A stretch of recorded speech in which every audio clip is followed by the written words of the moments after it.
Hola, buenas tardes, bienvenidos a todos un día más. Hoy traigo un tema que es muy interesante para la mayoría de mis pacientes, puesto que es uno de los síntomas más recurrentes en la mayoría de los pacientes que yo veo y en una población cada vez más generalizada. Cada vez tenemos más problemas relacionados con lo que es la disbiosis intestinal.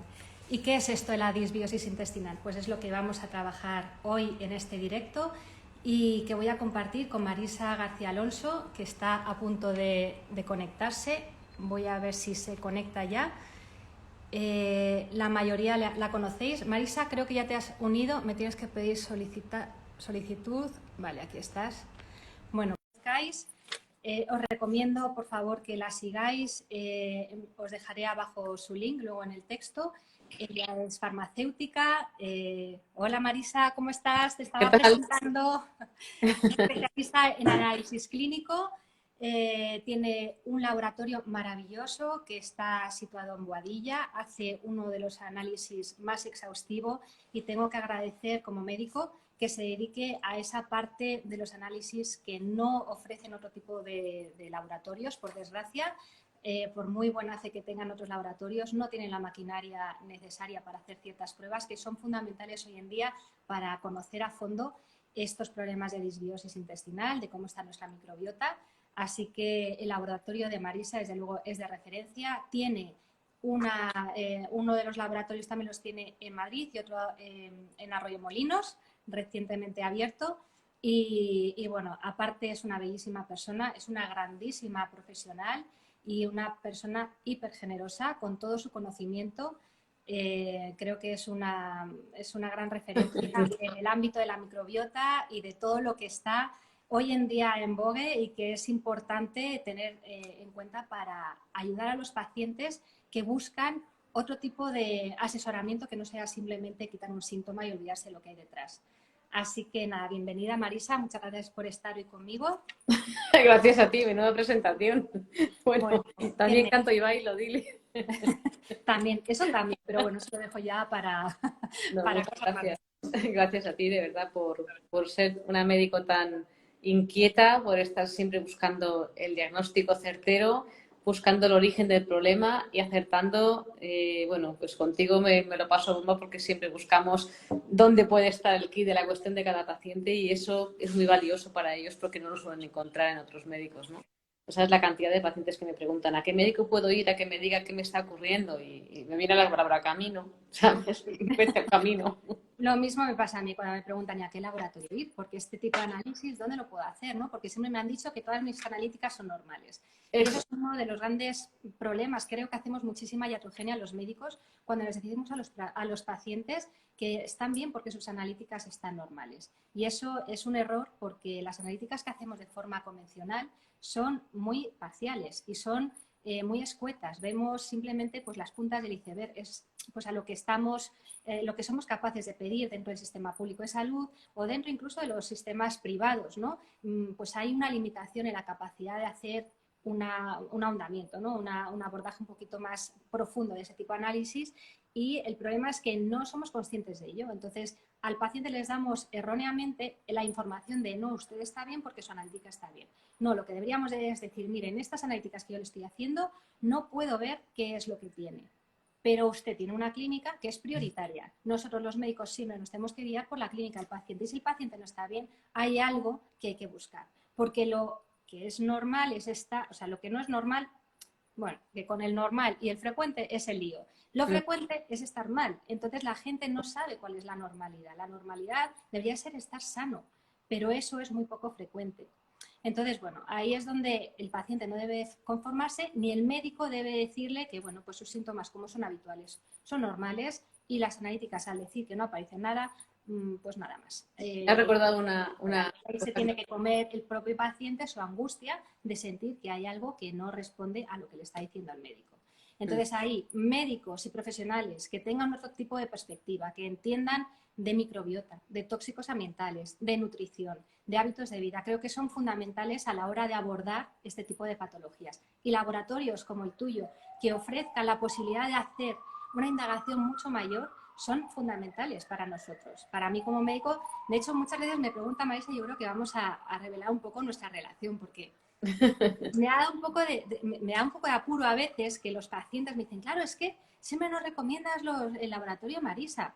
Y vamos a ver, no lo hago por ya sabes que no hay ningún tipo de vínculo económico, que lo único que podemos, incluso tú has ofrecido a los pacientes pues un descuento si van de mi parte, o sea, lo que hacemos es de forma generosa ofrecer al Eso paciente lo es. mejor como Ayudarles a ellos a conseguirlo de una forma más asequible, ¿no? Es verdad que la verdad es que trabajar contigo es una delicia porque estamos en la misma línea, ¿no? Mirar por el paciente y eso es lo que pues demuestra qué tipo de persona es ese médico que está ahí, ¿no? Y ese es...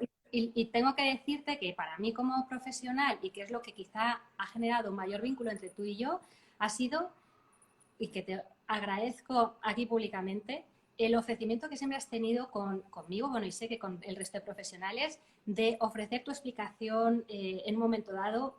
Anda que no hemos hablado a la 1 de la madrugada, numerosos días de pacientes, yo rompiéndome los cuernos y esto y tal. Y lo que agradezco, tu entrega, tu generosidad, tu disponibilidad, eso yo no lo he visto en ningún sitio, entonces lo agradezco y creo que de verdad el paciente tiene que entender que de ahí nace nuestra relación, nuestro vínculo, porque además de esa generosidad, de esa presencia siempre, has perseguido hasta el último detalle en el que a mí no me concordaban ciertas cosas y cuando he dicho, mira Marisa, esto no puede ser porque la clínica, porque yo veo esto tal, y has ido y has ampliado tus análisis. Bueno, yo le doy la ¡Ole! vuelta. Gracias a ti he ampliado mis análisis. Gracias a Has ti. ampliado tus análisis.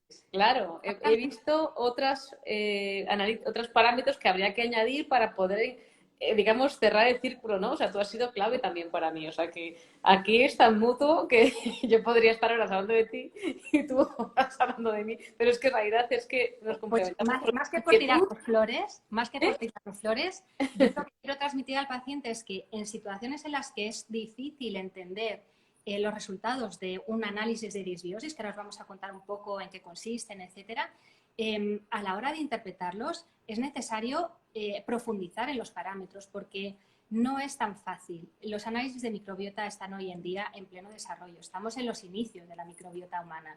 Entonces, los análisis que hay laboratorios maravillosos. Hacen unos análisis que, bueno, pues sí, nos dejan una información muy útil, muy valiosa, que aunque haya gente que diga, no, es que fluctúa mucho en el tiempo. Bueno, yo he hecho muchos análisis en distintos momentos del tiempo y aunque haya ciertas fluctuaciones, hay algo básico que siempre se mantiene y es una estabilidad en la que hay una mejoría o no hay una mejoría clínica.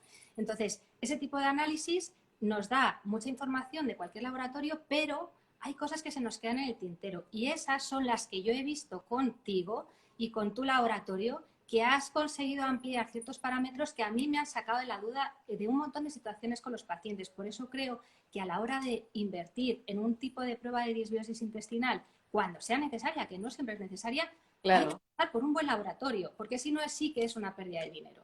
Esa es mi experiencia después de múltiples años, que ya llevo desde el 2017 trabajando con temas de microbiota contigo. Así que ya tenemos un buen recorrido. Así Desde que si quieres, Marisa, te paso palabra para que nos cuentes qué es un test de disbiosis, luego yo cuento lo que es la disbiosis a nivel clínico, etcétera, y así ya te dejo que hables un poco. Bueno, yo estoy encantada escuchándote a ti. A ver, un estudio de disbiosis que puede parecer así una palabreja un poco abstracta en algunas personas, ¿no? ¿Qué es eso de la disbiosis? Bueno, en este caso nuestro estudio de disbiosis lo que nos va a permitir saber es si hay un desequilibrio, porque fíjate, hay veces que tampoco es tan importante ir bacteria a bacteria, ¿no? Sino realmente comprobar que haya un equilibrio, porque no todo el mundo come igual, con lo cual realmente no hay un patrón único. O sea, no todo el mundo tiene que tener los firmicutes en tal nivel o los bacteriolitos en tal otro, sino que el conjunto de los valores, de los marcadores que vamos a medir en el laboratorio, digamos que nos estén orientando a...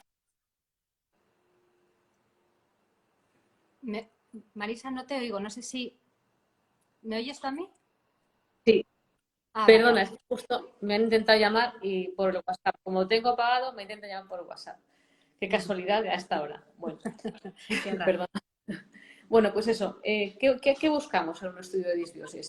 Estamos buscando comprobar que las grandes familias de bacterias que realmente se preocupan de nuestra salud, porque tiene que haber un equilibrio entre unas bacterias acidolácticas, otras bacterias que fabrican moco, otras bacterias que son, por lo que llamamos enterobacterias proteolíticas, que también tienen relación con nuestra propia digestión. Ese equilibrio que esté, digamos, estable en el tiempo y que no haya picos que también pueden estar relacionados, pues, como tú bien sabes, por una alimentación desequilibrada, por unos tóxicos o por unas emociones. Entonces, ¿qué vamos a buscar en una disbiosis? Primero, que ese equilibrio se esté dando y además vamos a poder valorar unos marcadores donde vamos a ver si hay inflamación, si hay una infección, que no tenemos por qué ver el bicho en ese momento en la propia disbiosis. Puede ser una infección de algo que no esté midiéndose ahí, porque bacterias, hongos, virus y protozoos y arqueas hay tantos que sería imposible generar un informe con todo lo que existe, porque de hecho ni siquiera sabemos todavía muchos de los que están presentes cómo se llaman, ¿no?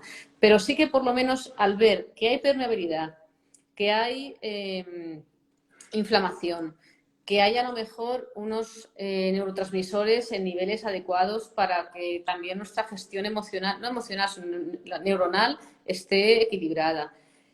Comprobar que hay parásitos o no. Y fíjate, una de las cosas que pudimos observar tú y yo, ¿no? Es que a veces los parásitos se pueden ver por PCR, pero también se puede ver por microscopía y no coincidir, porque son técnicas completamente diferentes. Entonces no se puede excluir. Como ya he hecho la PCR, no hago la microscopía. Hay que hacerla siempre, porque uno complementa al otro. Y con las cándidas que te voy a contar, que tú fuiste la que me dijiste, oye, no me cuadra, o me cuadra un paciente que veo que no tiene cándida en PCR, pero yo creo que tiene una candidiasis. Y empezamos a buscar la fórmula, o la forma, mejor dicho, para encontrar esa cándida en cultivo y poderla hacer incluso aromatogramas para poder tratarla con herbáceos, ¿no? Entonces, en esa disbiosis, en ese estudio, vamos a poder ver metabolitos también que nos van a permitir también tener un más conocimiento de qué está ocurriendo dentro del intestino. No solamente qué bacterias son, sino qué están haciendo, qué enzimas tenemos, estamos digiriendo bien esos azúcares complejos o los simples, qué pasa con esas bacterias que además aumentan el retorno de los tóxicos porque aumentan la beta-glucuronidasa. O sea, digamos que un estudio de disbiosis no es algo que se hace en una máquina y ya está. Hay un montón de aparataje y de personas implicadas en cada caca. O sea, la verdad que nuestro laboratorio ha pasado a oler muy mal, pero lo hacemos con mucha ilusión. Pero es verdad que hay muchísimas personas profesionales implicadas en cada parte de esas heces, de ese paciente, porque para nosotros en ese momento el paciente son sus heces. Y de ahí vamos a desgranar hasta llegar al final qué es lo que puede estar ocurriéndole para encontrarse tan mal. Y bueno, pues ya te dejo pasar a ti para que expliques qué es una disbiosis, que yo creo que... Bueno, yo supongo que la mayoría de la gente que nos sigue ya sabe lo que es una disbiosis, pero aún así hago una pequeña introducción porque es simplemente el desequilibrio que se produce en nuestro microbioma intestinal, que está compuesto por trillones de microorganismos, que son bacterias, son arqueas, son hongos, hay virus también, hay parásitos, pero todos en equilibrio tienen su interés en nuestra salud. Es como la propia naturaleza. O sea, la naturaleza necesita los animales y ahí está el círculo de la vida y en nuestro intestino pasa igual. Entonces, cuando nuestra microbiota, todos los microorganismos están equilibrados, generan sus funciones, que son múltiples y además cada vez hay más investigación al respecto y se han relacionado con multitud de patologías, desde patologías de la inflamación intestinal, patologías cutáneas, patologías neurológicas, patologías pulmonares, cardiovasculares, es decir, está íntimamente relacionado, no solamente como dicen, ¿no?, el intestino-cerebro, no, hay multitud de ejes que relacionan nuestra microbiota intestinal con el resto de órganos. Entonces, esa microbiota en estado de equilibrio genera muchísimas funciones necesarias para nuestra salud.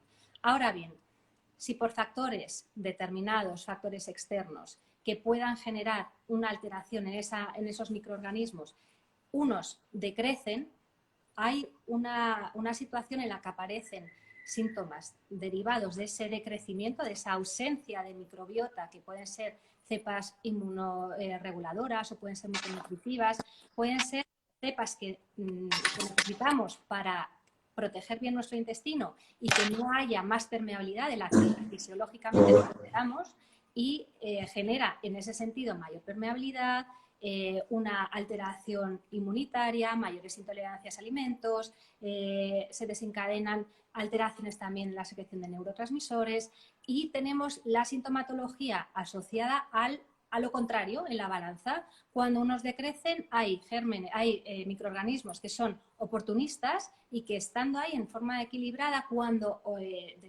pueden aprovechar para sobrecrecer, mutan, se vuelven patógenos, sobrecrecen y generan pues toda la sintomatología derivada precisamente de eso, del sobrecrecimiento de bacterias, generando el patrón típico del SIBO, del sobrecrecimiento bacteriano, que puede ser tanto en intestino delgado o en intestino grueso también. Pueden aparecer sobrecrecimientos de hongos, pueden aparecer sobrecrecimientos de parásitos. Entonces, en esta situación hay multitud de síntomas asociados a todo esto. Esto es lo que nosotros llamamos disbiosis intestinal y genera todo tipo de síntomas asociados a lo que supone pues, el sobrecrecimiento de ciertas cepas bacterianas que pueden fermentar más y producir esa hinchazón, esa sensación de estar embarazada o de estreñimiento asociados si son más metanógenas o incluso de diarrea si son más parásitos u hongos.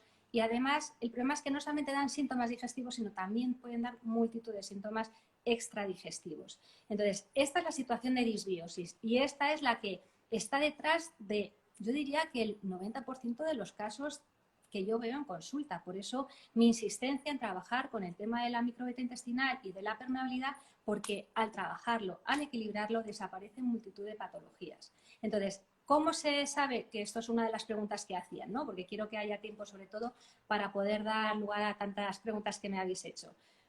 ¿Cómo se sabe si tienes una disbiosis intestinal?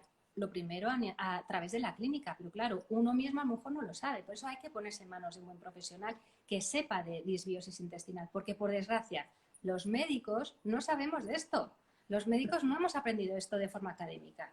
Yo lo sé y los que estamos un poco en mi misma línea lo sabemos porque llevamos años profundizando en este tema, haciendo multitud de cursos, haciendo másters. Yo me he hecho un máster en microbiota humana.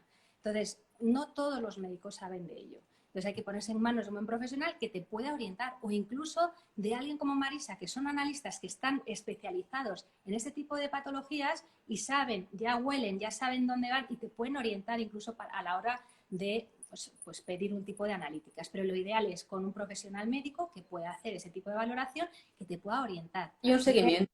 Claro, y ver si tu dermatitis, si tus intolerancias alimentarias, etcétera, puedan tener un origen a nivel intestinal de ese desequilibrio de microbiota. ¿Y luego cómo comprobarlo? Bueno, pues a veces con una clínica puede ser suficiente, otras veces pues hay que recomendar ciertos tipos de estudios. ¿Qué estudios? Pues de heces. Se cogen muestras de las heces y se llevan a un laboratorio donde se analiza toda esa microbiota. ¿Y qué es lo bonito de este estudio? Que nos da una información, como nos va a contar ahora Marisa, que no solamente tiene que ver con las cepas protectoras, inmunorreguladoras, proteolíticas, o sea, con la microbiota saludable, sino que también nos da una información súper interesante de cómo está esa permeabilidad intestinal, de si hay sobrecrecimientos de parásitos y hongos que están detrás de multitud de diarreas, de multitud de síntomas intestinales que no se están detectando con las analíticas convencionales de heces. Si quieres, Marisa, yo es que esto de verdad que me parto los cuernos con los pacientes diciendo es que lo que te han hecho no es suficiente porque lo que se hace de forma habitual, si quieres explícalo tú, ¿qué diferencia hay entre un test de disbiosis donde se puede ver por PCR los parásitos y los hongos por cultivo con lo que se ve de forma habitual en el centro de salud o en un centro privado, pero de los convencionales, las heces, cuando se llevan al laboratorio? Vale. Mira, los pacientes, claro, en la medicina convencional, ¿qué les van a hacer? Como mucho les hacen una calprotectina, que no está mal para medir la inflamación. Les pueden hacer una medición de sangre en heces, que también está muy bien para a lo mejor descartar incluso un cáncer de colon o no, que algo que esté ocurriendo. Les suelen pedir un cultivo de patógenos, pero fíjate, en el cultivo de patógenos jamás se incluyen las placas de hongos, nunca, por definición, ni las miran. Y les pueden hacer a lo mejor un estudio de parásitos, pero sin tener muy en cuenta cuándo trae la muestra, cuándo no la trae, y además, pues como imagínate, un estudio de parásitos en miles y miles de pacientes en un hospital público es muy complicado mirarlo con cariño, por decirlo así, con tiempo, ¿no? El tiempo es oro y es muy complicado que haya un profesional con el tiempo suficiente de ver una muestra de parásitos. Pero fíjate, ahí se quedan. Es que no pueden ir a más. Y luego que es ese estudio de parásitos, yo te lo digo porque es que llevo años luchando con el tema de los parásitos, incluso es que me he encontrado con pacientes que me dicen, pero si es que yo los veo en las heces, ¿cómo es posible que luego se lo lleve a mi médico y no lo vean? Digo, porque es que lo que te están haciendo es mirar con el microscopio, ver que no haya una salmonela, que no haya... Pero ese parásito, salvo que sí aparezcan los huevos, que oye, en un momento dado sí puede haber pruebas positivas, pero es que los parásitos son, aparte de que son muy puñeteros, es que los parásitos son muy caprichosos. Entonces salen, que si con la luna nueva, que si con un momento dado, entonces a lo mejor cuando los recojas, tú puedes tener parásitos en el intestino, pero están ahí bien escondiditos dentro de las austras, debajo de sus biofilm y no aparecen en la muestra de heces. Entonces, ¿qué es lo que hay de extra en un test de disbiosis como el que haces tú, Marisa? Es que lo que revisas es muestra de ADN. Que ahora todo el mundo ya sabe lo que es la PCR gracias al COVID. Pues es que eso avanza y genera una mejoría en el diagnóstico de este tipo de parasitosis que es espectacular respecto a lo que se está haciendo de forma convencional. Claro, es que no tiene nada que ver. O sea, estamos hablando de algo, como tú decías antes, la gente me dice que mis análisis están bien. Y yo siempre contesto, bueno, está bien lo que te han hecho. Claro. Pero todo lo que te falta por hacerte es lo que vamos a intentar desde ahí encontrar tu problema. Entonces, no se puede comparar un test de disbiosis intestinal con un estudio convencional que se hace en la seguridad social o incluso por compañía privada. Una compañía privada no puede asumir unos análisis de disbiosis de un paciente porque, claro, las compañías privadas están pues cobrando 30 euros, 40, 25 al mes y un estudio de disbiosis puede costar lo que pague todo el año esa persona, ¿no? O Exactamente. meses. Exactamente, pero luego yo, que llevo muchos años con esto, me encuentro con pacientes que dicen, mira, es que yo, de verdad, este estudio me ha merecido la pena pagarlo. ¿Por qué? Porque le ha ahorrado un montón de años y me dicen, ojalá lo hubiera pagado antes, porque si lo hubieran sabido, ¿no? El problema es que esto, pues claro, no lo saben muchos médicos. De hecho, yo tengo compañeros digestivos que son maravillosos, que tienen, vamos, todas las buenas intenciones, pero su limitación también está en que no pueden pedir este tipo de pruebas. Entonces, tampoco ni siquiera lo contemplan porque no lo conocen. Entonces, al final, al paciente hay que facilitarle y ser lo más eficiente. Y aunque sean pruebas caras, si en un momento dado supone la posibilidad de hacer un diagnóstico y un tratamiento que rompa con años de evolución o meses de evolución de trastornos intestinales o de trastornos de salud, de verdad que es una muy buena inversión. Y eso continuamente mis pacientes dicen, pues ha sido uno de los mejores análisis que me he podido hacer. Y digo, mira, ole, al menos ahora ya sabemos qué es lo que hay ahí detrás, ¿no? Y eso es una gozada, porque claro, le das una tranquilidad de decir, claro, es que yo hasta ahora pensaba de verdad que no tenía nada porque no me veían nada. Y de hecho, la cantidad de pacientes que piensan que sus diarreas o sus heces explosivas o su estreñimiento pertinaz, que es normal. Es que Sí. es increíble. Es normal o te lloran, que a mí me ha pasado, ¿no? De decir, mira, Marisa, que un paciente quiere que le expliques qué le pasa. Entonces yo tenía un poco más de tiempo y me paraba a explicar. Y me impactó una vez, y no fue la primera, que alguien se puso a llorar de emoción cuando le dije que tenía pylori, candidiasis, permeabilidad, toxicidad. O sea, le estaba diciendo, yo decía, Dios mío, ¿cómo le cuento todo esto? Porque se va a agobiar. Y en vez de agobiarse, se puso súper contenta a llorar, que por fin, doy un sentido a mis síntomas. O sea, alguien me dice que tengo algo que no es, me lo estoy inventando, ¿no? Entonces me impactó. Esto fue muy al principio, ¿no? Cuando empezamos con esto, que madre mía, ¿cuántas personas hay que le están diciendo que tú eres una loca y tómate un antidepresivo y lo que tienen es una... Te ha entrado otra llamada. Sí, me ha vuelto a llamar. Intestinal. Sí, claro, están Entonces, intentando incluso a nivel neurocognitivo y comportamental, es alucinante. Me preguntan por aquí, pero entonces, ¿qué hacemos si hay parásitos? ¿Hay acompañamiento? Hombre, es que lo ideal es que esto no lo haga solamente un paciente o sea, yo tengo muchos pacientes que me vienen ya con el test hecho, ¿no? Porque han un segundo, ¿eh? una búsqueda personal y, bueno, yo sigo, no te preocupes. Sí. Es normal y es entendible que haya una búsqueda personal porque hay personas que no se conforman. Entonces, hay personas que lo encuentran antes un laboratorio que un profesional que sepa de esto. Pero es que esto tiene que ir asesorado por un médico que pueda poner un tratamiento, porque esto lleva un tratamiento. Si hay parásitos, hay que poner un antiparasitario. Y hay que ayudar a entender por qué hay un desequilibrio. Porque esto no solamente es volver a lo de siempre. Tengo el síntoma, me quitan el síntoma. No, hay que ver por qué hay una disrupción de ese equilibrio, por qué hay una disbiosis. Y aquí es donde creo que quizá no todos los médicos integrativos o los médicos llegan. ¿Por qué? O llegamos, quizá. Porque a veces nos quedamos simplemente, bueno, hemos encontrado esto, lo tratamos y, bueno, sí, claro, mejoran los síntomas, pero si no hemos buscado lo que hay en la base, pues claro, volverán a repetirse de forma, pues en unos meses, otra vez la misma problemática. Y eso es lo que me encuentro muchas veces con pacientes que vienen después de Helicobacter pylori tratados con terapias erradicadoras antibióticas que son, o sea, que arrasan con el resto de la microbiota y que son durísimos esos tratamientos y vienen porque no responden y han hecho un tratamiento, otro tratamiento erradicador y vienen cada vez peor.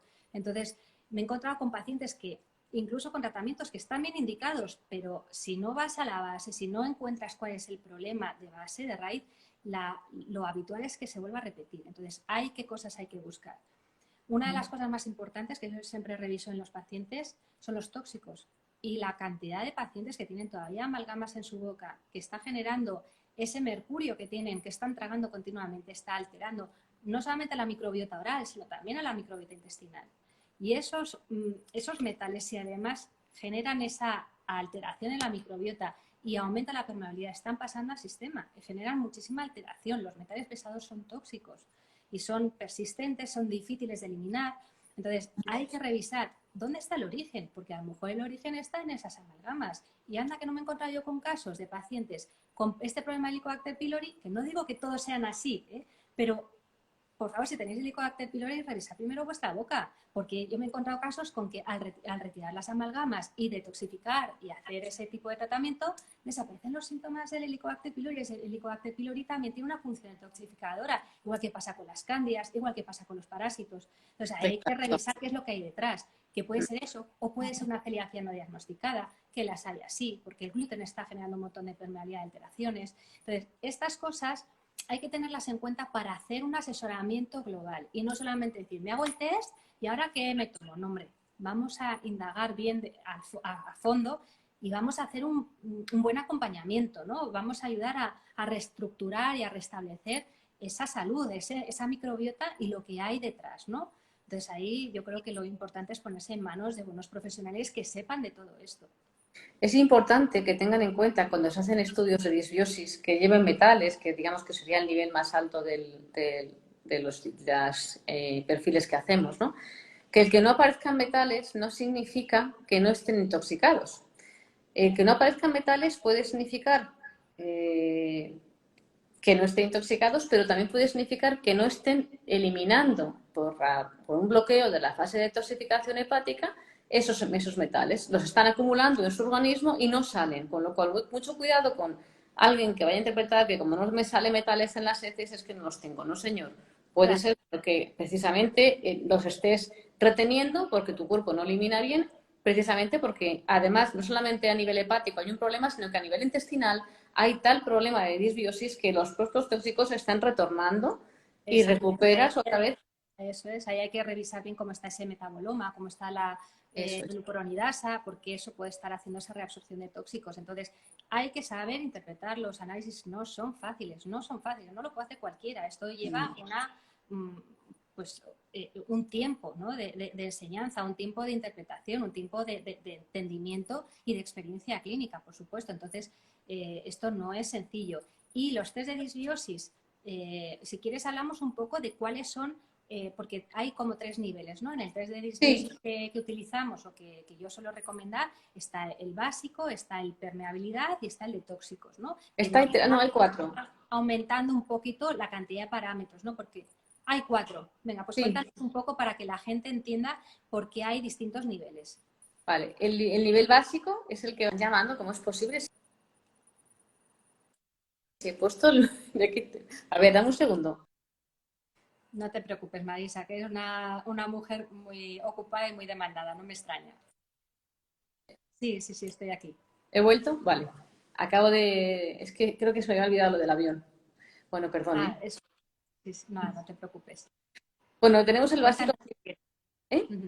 Cuéntanos lo de Vale. los distintos niveles que hay, porque yo a la hora de recomendar los análisis, es verdad que yo soy una de las médicos que más trabaja el tema de los tóxicos y me gusta pedir el patrón completo porque puedo analizar qué está excretando por heces el paciente, pero claro, es lo que está excretando, no es lo que tiene dentro. Por eso hay muchas veces que completar ese tipo de análisis para ver qué es lo que hay realmente dentro, que tampoco es un tema sencillo, y esto a veces hacemos también un directo un día para hablar de todo el tema de la toxicidad y cómo medirlo, pero también gracias a todos los análisis que tú puedes ofrecer dentro de tu laboratorio, yo puedo enriquecer ese conocimiento, ¿no? Entonces, a la hora de recomendar ciertos estudios para ver cómo está esa microbiota, están esos 4 niveles, ¿no? Cuéntanos. Sí, claro, lógicamente vamos a ir de menos a más. También es verdad que hay personas que a lo mejor no pueden costearse el más completo, pero personas como tú, que ya lo huelen, a veces dices, bueno, pues mira, como intuyo lo que te puede estar pasando, pues vamos a liberar un poco económicamente. Luego está el que quiere hacerlo todo por si acaso y va al más completo. Entonces,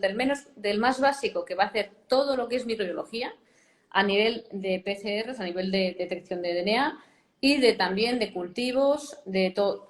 Vamos a hacer siempre cultivo de enteropatógenos, de cándidas, vamos a buscar parásitos, vamos a hacer toda la parte microbiológica, se va a hacer en el básico. Y además se van a incluir un marcador de inflamación y un marcador que es la calprotectina y un marcador de proteína eosinofílica que nos va a decir si hay parásitos y ese marcador nos puede ayudar más.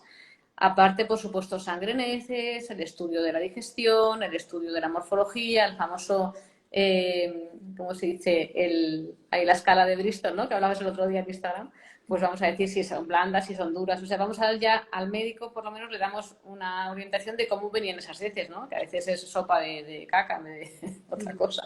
Y otras veces son muy duros, plutitas de cabra, en fin, todo eso tiene mucha importancia a la hora de poderlo hacer un buen tratamiento, ¿no? Entonces, desde ahí, desde esa primera parte, que ya es mucha información, o sea, no es un cultivo, es que es una información brutal de familias de bacterias, de hongos, de arqueas, de virus, de parásitos, a diferentes formas de análisis, claro, diferentes formas de analizarlos para poder dar mejor diagnóstico. Ahí está el básico, ¿no?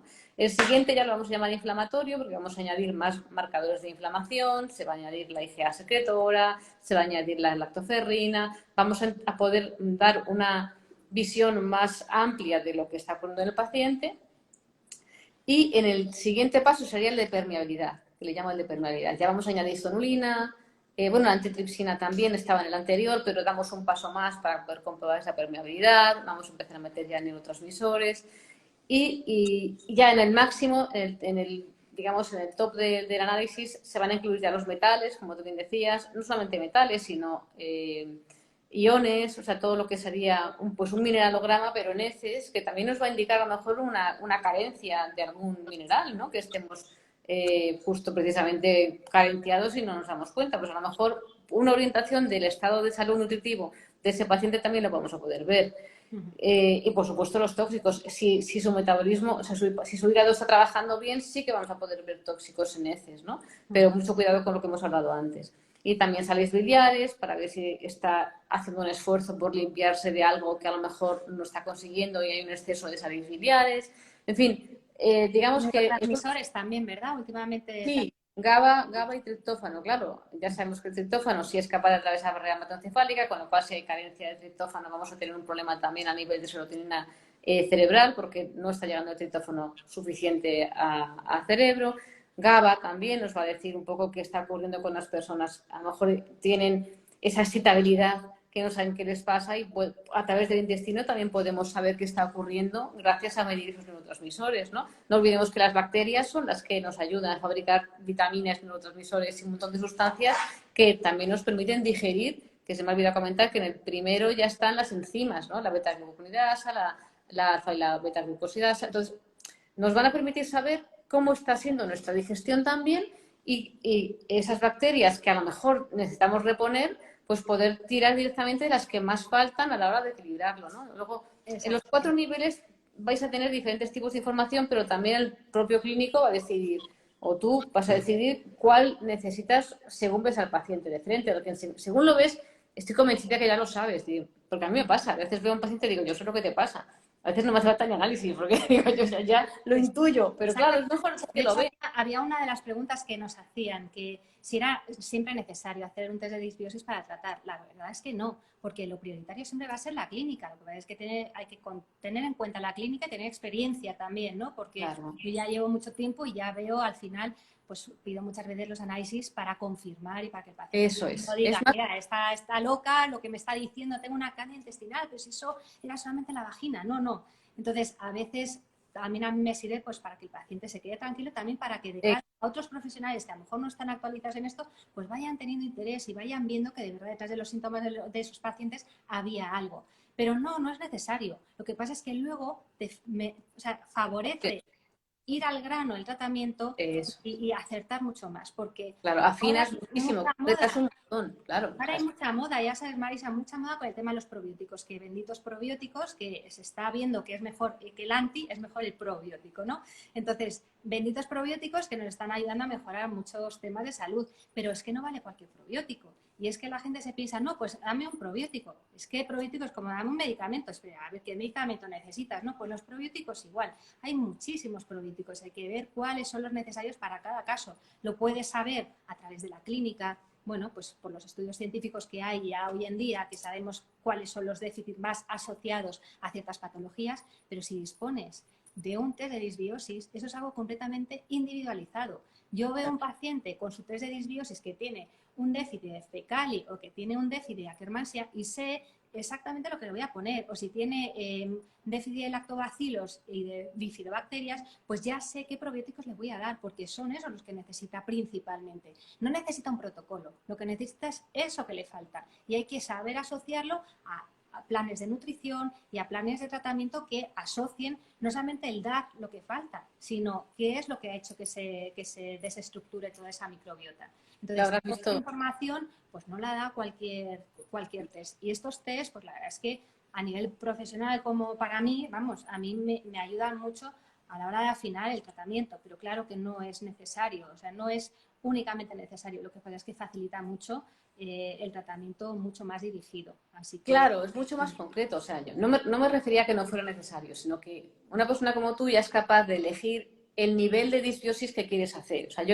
tú puedes decidir si haces el básico o el completo, porque a lo mejor necesitas el completo para afinar más, porque a lo mejor ya más o menos lo básico lo intuyes, pero dices, aquí hay algo más que se me escapa.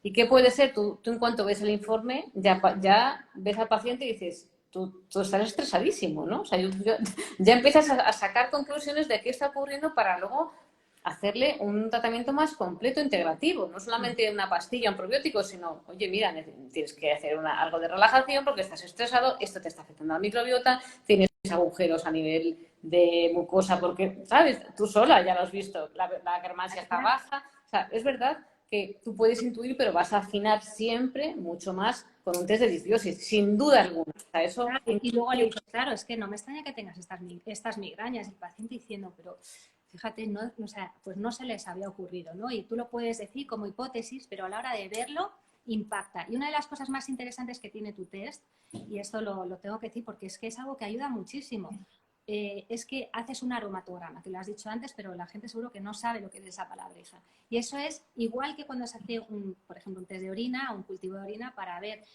si hay una infección o no, pues hay un E. coli, por ejemplo, y saber a qué antibióticos es sensible. Marisa, o sea, en el laboratorio hacen un test de sensibilidad a aceites esenciales, el aromatograma. Eso es una maravilla porque saber que hay posibilidades de tratar con tratamientos herbáceos naturales que respetan el resto de la microbiota, cosa que no hacen los antibióticos, por desgracia, porque no son tan selectivos. Hacen, pues eso es como entrar con una excavadora, como les digo yo a mis pacientes, es como entrar con una excavadora a tu jardín para quitar una mala hierba. Claro que terminas con la mala hierba, pero como has dejado el jardín, pues es lo que hacen los antibióticos. Entonces, el poder ir un poco de forma más seleccionada con un tratamiento que además es respetuoso con el resto de la microbiota y que hace efecto porque se ha hecho un aromatograma, se ha hecho esa sensibilidad, eso, explícalo tú porque es muy bonito. Yo me acuerdo cuando fui a tu laboratorio y me lo enseñabas con las placas de Petri y esta mujer, si es que es maravillosa, está ahí metida, enfrascada en una Marie Curie, es increíble cómo va haciendo con sus aromatogramas y digo, mira, esto es sensible, esta bacteria es sensible también al orégano, entonces esto se puede utilizar y además Pues maravilloso todo esto. Para mí fue una pasada el descubrir los aceites esenciales, ¿no? Siempre digo que me enfadé cuando los descubrí y dije, yo cómo no lo sé esto, o sea, cómo soy farmacéutica, que éramos los aromaterí de la época y no tenía ni idea, ¿no? Entonces, claro, ya cuando lo descubrí, pues me volví loca y cogí todos y empecé a probarlos con muchas bacterias y, claro, me di cuenta pues, de la maravillosa acción antibacteriana y además, como tú sabes, también puse lactobacilos y los lactobacilos nadaban en ellos, ¿no? Yo me partía, digo, ¿cómo es posible esto, no? Alguien me preguntó una vez, ¿por qué? ¿Por qué pasa esto? ¿Por qué no matan a los lactobacilos, no? Y yo dije, pues porque Dios existe y decidió, no, tiene que haber algo que nos trate sin matarnos a nuestros propios bacterias beneficiosas. Entonces, bueno, realmente el hacer aromatograma es muy importante porque, fíjate, siendo un mismo bicho con mismo nombre y apellidos, puede tener diferente sensibilidad. O sea, yo he visto cándidas que son muy sensibles a los 6 aceites que ponemos, que ahora estamos poniendo orégano, canela, lavanda, árbol del té y 2 más, que ahora no recuerdo, ajedrez, alguno más. Se puede pedir incluso a demanda. O sea, tú me dices, no, yo quiero que me lo testes con este aceite. Ya nos ha pasado que algún médico ha querido testarlo con un aceite concreto porque es que se le quería dar y le hemos puesto a esa bacteria ese aceite. Me ha pasado con algún médico. Bueno, pues no todas las cándidas son sensibles a los mismos aceites. Tengo que decir que mi querido orégano es el campeón de todos. El rey de mambo, por el momento. Ahí no hay quien le pueda, no hay quien le pueda, salvo las lactobacilos que le hacen pedorretas y de todo a mí no me haces nada, ¿no? Pero salvo el orégano, el resto de aceites esenciales, bueno, puede variar en sensibilidad. Por ejemplo, con las cándidas, yo he visto cándidas resistentes a la canela y resistentes al lemongrass, que es raro, pero ya lo he visto. En cambio, al orégano jamás, ¿no? Entonces ahí te da ya una idea de cómo abordar el tratamiento con el ratio. En cambio, el otro día una señora tenía todos los aceites sensibles, con lo cual puedes trabajar mejor haciendo pautas distintas para cargarte a la cándida de forma más suave y cambiando el aceite esencial porque la cándida ya sabes que se mata con cariño, o sea, despacito y con besitos para que vaya creyendo que la quieres mucho, pero te la estás cargando, porque si no se enfada y empieza a soltar toxicidad y ya la hemos liado. Y ya empieza la inflamación, dolor de cabeza, etcétera. Entonces, esos aromatogramas son fundamentales, tanto para tema de los hongos como bacterias. También hemos tenido, que hablábamos antes, ¿qué diferencias hay? Pues yo puedo tener una disbiosis y todo está estupendamente bien y me ha ocurrido de tener un Campylobacter jejuni a todo trapo en el cultivo con una clínica brutal de diarrea y lo que tenía era una infección por Campylobacter. Y vas a las PCRs y están normales. Porque en los PCRs no se ve un exceso, no sé por qué. Quizá porque esa bacteria se vuelve más virulenta sin necesidad a lo mejor de multiplicarse mucho, por eso no se detecta en la PCR, no lo sé. Pero me ha pasado ya con salmonelas, con Campylobacter, que el cultivo entre bacterias salga muy, muy disparado y sin embargo las PCRs no. Por eso lo de tener varias técnicas es importante. Es fundamental, no se puede hacer un diagnóstico con un solo parámetro. Esto es erróneo. Hay que buscar siempre asociación de distintos parámetros que en el test de disbiosis que tú haces es tan completo que podemos, o sea, a mí me sirve mucho para poder aseverar, ¿no?, que esto es lo que está pasando y para poderlo contrastar y luego asociado a la clínica, por supuesto, que es la que manda. Entonces, no se puede hacer simplemente un diagnóstico con un solo parámetro. Claro, entonces ahí sí que también trabajando con los diferentes aceites podemos también dar una opción terapéutica al clínico, ¿no?, para su paciente. Pues si tiene una bacteria X, pues vas a poder darle este aceite esencial, este otro, y poder trabajar de esa manera respetando la microbiota residente es una maravilla. O sea, yo que he sido, bueno, yo empecé el Instagram por las cistitis y cuando descubrí todo esto dije, yo tengo que contarlo, o sea, no me lo puedo callar. Entonces me puse a trabajar, o sea, a contar cosas en Instagram pensando que no me iba a ver nadie. Mi hija me decía, jo, mamá, hasta que llegues a 600 seguidores te van a pasar 4 años. Y dije, madre mía, por favor, fíjate lo que ha pasado. Fíjate, que no lo voy a poder contar. Me hace mucha gracia porque están poniendo por aquí, a partir de mañana, orégano en todos los platos. No, por desgracia, el orégano a nivel culinario, hombre, tiene su aquel, ¿no? Además del sabor y de forma un poco habitual, pues puede generar algo beneficioso. Pero la verdad es que el tratamiento, cuando se ofrece con tratamientos herbáceos, es un tratamiento terapéutico. O sea, tiene una dosificación muy elevada, o sea, tiene una concentración muy elevada cuando lo queremos hacer de forma terapéutica. O sea, que no vale simplemente con el orégano. Me Tiene que preguntan ser. también por aquí, Marisa, que dónde hacerlo, porque claro, pues tú estás en Madrid Yo, bueno, lo resumo directamente. Trabajar a distancia con mensajería y como es recoger tus heces, eso es que aprendas a manejarte y que a veces parece muy escatológico, la gente te da un poco de apuro, pero esto es tan sencillo como recoger tus heces, se meten en unos botecitos y se mandan con el mensajero al laboratorio de Marisa y se mandan una situación que el mensajero viene con su cajita que viene ya con Nevera, con no, sus no se rompa, ¿no? bloques de frío. La cadena del frío, etcétera, Sí, y sí, mandamos unos manda. bloques de hielo para que no se rompa, De para hecho, poderlo pedir. mandáis, ¿no? Si no me equivoco, mandáis cuando se solicita, pues se manda el kit Mandamos el kit y para que... luego ya vamos a buscarlo. Ujú, Si está fuera de Madrid, lo mandamos y lo recogemos. ujú, Y como tú dices, bueno, pues para poder pedir el kit o entrar en nuestra web, que es www.eaac.es, o hacer un correo rápido info@eaac.es ujú. para solicitar pues el kit o para decir para cualquier pregunta, cualquier consulta nos pueden preguntar por ahí y la atendemos sin ningún problema. Vale. Atendemos a toda España y a Portugal también. Y de hecho, vamos, yo que tengo pacientes de toda España y de fuera de España, vamos, sin ningún problema, vamos, incluso en alguna ocasión ha habido la posibilidad de mandarlos desde fuera, pero vamos, lo normal es hacerlo aquí en España y sin ningún problema. Y de hecho, para la gente que a lo mejor duda, bueno, pero es que a lo mejor durante el transporte yo he tenido la ocasión de tener que repetir una porque no me fiaba del resultado y los resultados eran ¿Se perfectos. repitieron? Ah, Sí, pues sí, mira, sí, sí, sí, sin ningún problema. O sea que bueno, yo he tenido también, llevo ya muchos años en esto, entonces he visto mucho y veo que hay una fiabilidad completa. Entonces, bueno, aunque todavía este tipo de estudios está en evolución y estamos analizando una mínima parte de nuestra microbiota, ya es bastante con lo que nos podemos manejar e ir mejorando a muchos de los pacientes. Ojalá a todos, eso sería lo mejor. Ojalá pudiera decir que todos mejoran, pero la gran mayoría encuentran una mejoría muy grande cuando se trabaja con esta perspectiva de la microbiota y con unos test que nos ayuden a encontrar exactamente qué es lo que hay detrás de sus síntomas. Preguntaban también por aquí si había test de microbiota oral. Creo que al claro, final hay, ¿verdad, Marisa? y de oral también, sí, sí. Ajá. Uh-huh. Claro, ten en cuenta que la microbiota oral es súper importante, porque si desde la boca tenemos una disbiosis, esa disbiosis va a interferir también en el intestino. Fíjate, os voy a contar un caso muy rápido, que no sé si tenemos tiempo, de una persona a la que... ¿Tenemos tiempo? Son 2 minutos. Sí, sí, sí, tenemos tiempo. Vale, una persona que tenía muchísimas molestias intestinales, estaba con diarreas, tremendo. También tenía un problema en la boca y estaba pues con infección en la boca que incluso se apretaba y tenía pues hasta pus, ¿no?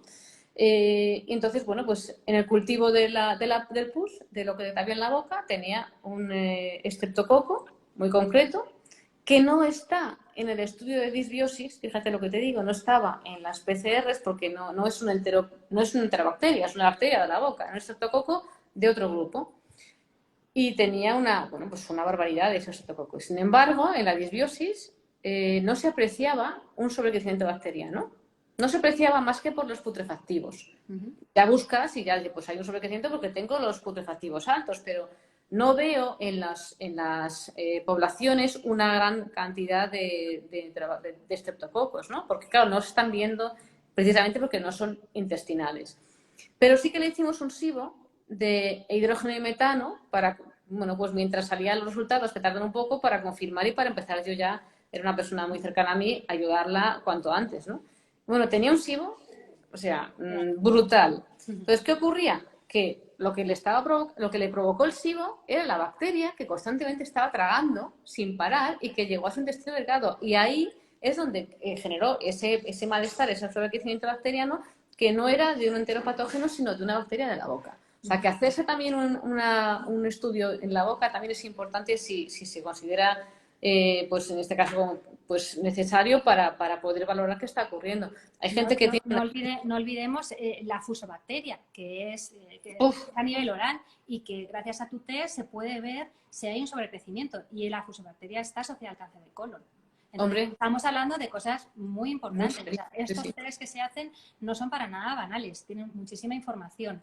Entonces, hay que también saber interpretarlo y entender, ¿no?, los resultados y luego poderse poner en manos de expertos que puedan dar un asesoramiento sobre ese tipo de abordaje, ¿no?, que hay que hacer después de ello. Preguntan por ahí, ¿esto sirve para la colitis? ¿Esto sirve? Claro, por supuesto, esto Claro, para todo lo que tenga que ver con trastornos intestinales, por supuesto, pero es que no solamente para los trastornos intestinales, sino para muchos trastornos que hay sistémicos, como ya hemos dicho en un principio, para los que os habéis incorporado ahora, patologías que tienen que ver con temas cutáneos. Es que la piel es un fiel reflejo de cómo está nuestra microbiota, cómo está nuestra permeabilidad intestinal, también de cómo están nuestras emociones, pero es que hay que revisar cómo está en esas dermatitis atópicas, esos problemas incluso de psoriasis, hay que revisar bien esa microbiota.